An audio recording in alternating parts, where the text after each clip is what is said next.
I'd like to have met. One person was Nat King Cole, and I was at a party he was attending years ago when I was on Rawhide, and there was a big party up in Nevada, and he was in the room, and I was going to go over and say hello, and I didn't do it, and I thought, man, I regret it. Of course, he passed away, but I always thought, why didn't I go over and just stick out my hand?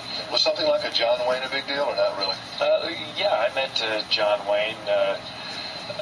Actually, he came to a tennis tournament that I put on in Pebble Beach, and his wife was a big tennis. But you were a star by that point.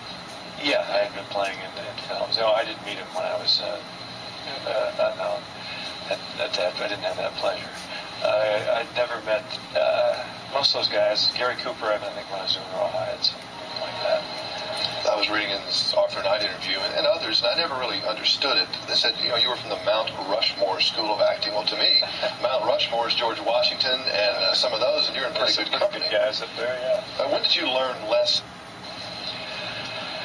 I think just going to acting schools over the years, and then just sort of observation. You watch people act, and then you kind of different drama coaches.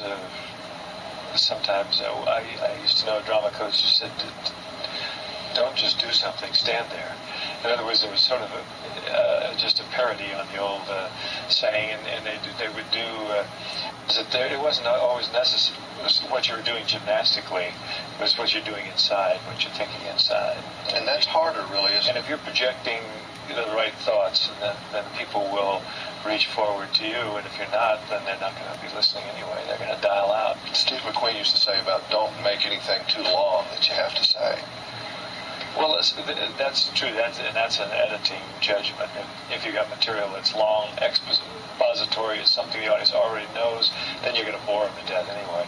That's a selection process. But you, as the performer, has to deliver a lot of times a lot of stuff that you really don't think is very well constructed. If that's the case, you have to deliver it. And that's a great exercise too. Television teaches you that. And McQueen ought to have known he was on the Wanted Dead or Alive, and he had to do it all. If you had to choose between an Oscar or a #1 record as an artist, what would you pick? I don't know. I don't know. I wouldn't know.